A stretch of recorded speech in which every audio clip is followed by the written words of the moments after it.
இந்த வீடியோவில் 5th and 6th sums of exercise 7.8 நம்ம டிஸ்கஸ் பண்ணலாம்.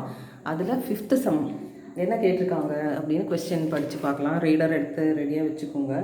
If you don't have the reader online reader open பண்ணி என்ன கொடுத்துருக்காங்கன்னு ஒரு தடவை படிச்சுக்கோங்க. Rectangular page is to contain 24 cm square of print. ஒரு பேஜு இதுதான் அந்த பேஜுன்னு வச்சுக்கோங்க, ரெக்டாங்குலர் ஷேப்பில் இருக்குது. அண்ட் இதில் வந்து இந்த பிரிண்டடு நான் இந்த பிளெயினாக விட்டுருக்கேன் பாருங்கள், எக்ஸ் அண்ட் ஒய் சைடாக வர்றது அதுதான் பிரிண்டட். அந்த இடத்துல தான் பிரிண்ட்டு போடணும். அதை சுற்றி மார்ஜின் போடுவாங்க இல்லையா ஒரு அப்பியரன்ஸ்க்காக. அந்த மார்ஜின்ஸ் பற்றி தான் இப்போ அடுத்தது சொல்கிறாங்க. The margins at the top and bottom of the page are 1.5 cm and the margins at the sides is 1 cm. Top and பாட்டமில் கொஞ்சம் பெரிய மார்ஜின் விட்டுருக்காங்க. அதோட விட்த்து வந்து 1.5 cm ஈச். சைடில் கொஞ்சம் சின்ன மார்ஜின்ஸ் தான் விட்டுருக்காங்க, அது 1 cm each. What should be the dimensions of the page so that the area of the paper used is the minimum. அதாவது சைட்ஸோட டைமென்ஷன்ஸ் என்னவாக இருக்கணும். ஸோ இந்த வெளி டைமென்ஷன்ஸ் தான் கேட்குறாங்க. வெளி டைமென்ஷன்ஸை எக்ஸ் வந்து இந்த லெங்க்த்து, ஒய் வந்து இந்த இன்னர் பிரெத்துன்னு வச்சுக்கோங்க. தென் அவுட்டர் லெங்த் எப்படி இருக்கும், இந்த எக்ஸ் கூட இந்த ரெண்டு ஆட் ஆகணும். ரெண்டுமே 1 cm 1 cm இல்லையா. ஸோ 1 + 1, ஸோ எக்ஸ் + 2 வரும் அவுட்டர் லெங்த்து. அவுட்டர் பிரெத்து பார்த்தீங்கன்னா இந்த ஒய் இருக்குது இல்லையா, அந்த ஒய் கூட இந்த பக்கம் 1.5 இந்த பக்கம் 1.5 ஆட் ஆகும். ஸோ ஒய் கூட 1.5 + 1.5 3 ஆட் ஆகும். So area of the page என்னன்னு கேட்டிங்கன்னா எக்ஸ் + 2 × ஒய் + 3 இல்லையா. இந்த லெங்த் இன்ட்டு இந்த பிரெத், அதான் பேஜோட மொத்த ஏரியா. பிரிண்டட் ஏரியா தான் 24. ஸோ எக்ஸ் × ஒய் 24னால ஒய் வந்து 24/xன்னு நம்ம சப்ஸ்டியூட் பண்ணிக்கலாம். இப்போது இந்த ஏரியா வந்துட்டு என்ன வேணும் உங்களுக்கு, what should be the dimensions of the page so that area of the paper used is the minimum. நம்ம எந்த மாதிரி ஒரு டைமென்ஷன்ஸ் எடுத்தாக்கா ஏரியா மினிமம் ஆக்கணும், அதுதான் பர்பஸ்.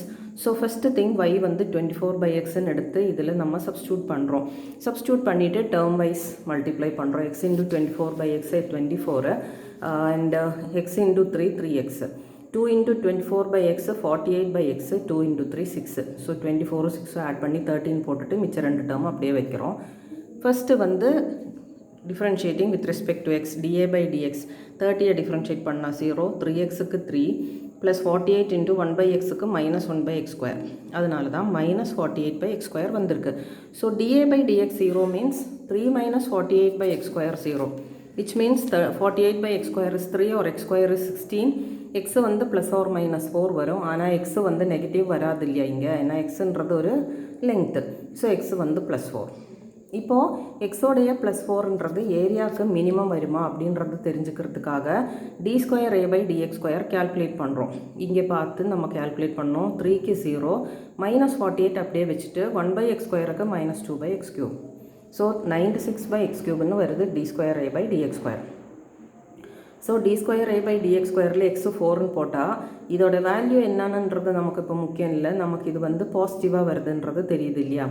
ஸோ ஏ வந்து மினிமம், செகண்ட் டெரிவேட்டிவ் வந்து எக்ஸ் 4 வரும்போது பாசிட்டிவ்னா என்ன அர்த்தம், A is minimum when x is equal to 4. So லெங்க்த்துன்னா அதோ இங்கே சப்ஸ்டியூட் பண்ணணும். 4 + 2 6 cm. பிரெத்து இப்போ வந்து y என்னது 24/x.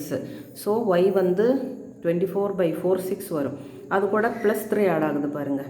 So 9 cm is the required breadth. Required length and breadth மறக்காமல் கண்டுபிடிக்கணும். What should be the dimensions அப்படின்னு கேட்டிருக்காங்க. அதுக்கு அடுத்த சம் வந்து 6th கொஸ்டின். கொஸ்டினை படிக்கலாம். A farmer plans to fence a rectangular pasture adjacent to a river. ஒரு ரெக்டாங்குலர் இது இருக்குது அவர்கிட்ட, ஃபீல்டு மாதிரி. அதை வந்து ஒரு ரிவர் பக்கத்தில் இருக்குது. So what he is doing, the pastor must contain 1,80,000 square meters in order to provide enough grass. அதோட ஏரியா வந்து 1,80,000. ஸோ XY 1,80,000னா y வந்து 1,80,000/x. நான் எக்ஸை வந்து லெங்க்த்தாகவும் ஒய்யை வந்து பிரெத்தாகவும் எடுத்திருக்கேன், அது அசம்ஷனில் எழுதியிருக்கோம். இப்போ வந்து பெரிமீட்டர் நமக்கு வந்து என்ன வேணும் தெரியுமா, what is the length of the minimum needed fencing material. No fencing is needed on the side of the river சைடை ஃபென்ஸ் பண்ணாதீங்க, இந்த 3 சைடை மட்டும் ஃபென்ஸ் பண்ணணும். அது வந்து இப்போ நமக்கு வந்து என்னென்னா no fence, what is the length of the minimum needed fencing material. Fencing மெட்டீரியல்ன்றது அந்த பெரிமீட்டர் தான். பெரிமீட்டரில் நம்ம இந்த ஒரு y மட்டும் எடுக்க வேண்டாம், அவ்வளோதான். ஏன்னா அந்த பக்கம் ரிவர் இருக்குது. ஸோ p வந்து 2x + y இந்த சம்மை பொறுத்த வரைக்கும். ஸோ p இஸ் 2x + yக்கு வந்து 1,80,000/x போடுறோம். இப்போ ஃபர்ஸ்ட்டு திங் வந்து dp/dx கண்டுபிடிக்கிறோம். 2xை டிஃப்ரென்ஷியேட் பண்ணால் 2, 1,80,000 × 1/xக்கு -1/x². ஸோ dp/dx 0ன்னு போட்டிங்கன்னா 2 - 1,80,000/x² = 0ன்னு வரும். இதை சால்வ் பண்ணால் வர ஈக்குவேஷன் தான் x = ± 300. ஏன்னா இது வந்து x² = 1,80,000/2ன்னு வரும், விச் மீன்ஸ் 90,000. ஸோ அதோட ஸ்கொயர் ரூட்டு தான் 300. எக்ஸ் வந்து பாசிட்டிவ் இல்லையா, ஏன்னா x is the side of a field. So x வந்து 300. இப்போ செகண்ட் டெரிவேட்டிவ் கண்டுபிடிச்சு இது வந்து மினிமமாக இருக்குமா அப்படின்றத செக் பண்ணோம். d² p/dx² போடுறதுக்கு இங்கே பார்த்து பண்ணணும். 2ஐ டிஃப்ரென்ஷியேட் பண்ணால் 0, -1,80,000 × 1/x²க்கு -2/x³ வரும். ஸோ ரெண்டு மைனஸும் சேர்ந்து ப்ளஸ் ஆகிடுச்சு. அண்ட் 3,60,000/x³ வருது. ஸோ இதில் x 300 சப்ஸ்டியூட் பண்ணிங்கன்னா கண்டிப்பாக இது பாசிட்டிவாக தான் இருக்கும். வேல்யூ பற்றி நமக்கு தான் முக்கியம் இல்லையே, நமக்கு இந்த வேல்யூ தெரிஞ்சு நம்ம ஒன்றும் பண்ண போகிறதில்ல. ப்ளஸ்ஸா மைனஸா தான் நம்ம கொஸ்டின்.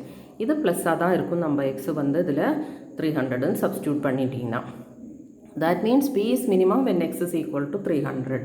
ஸோ எக்ஸு 300 வரும்போது y எவ்வளோ வரும், y இதில் சப்ஸ்டியூட் பண்ணி கண்டுபிடிக்கணும். அதான் 600. ஓகேவா? So minimum length of fencing material needed. நமக்கு இப்போ எக்ஸு 300, y வந்து 600 தெரிஞ்சு போச்சு. நமக்கு வேண்டியது minimum length of the fencing material, அதுதான் 2x + y. ஸோ அதில் சப்ஸ்டியூட் பண்ணணும் இப்போ நம்ம x and yக்கு. So minimum length of the fencing material வந்து 2 × 300 + 600. So 1200 metre is the required answer.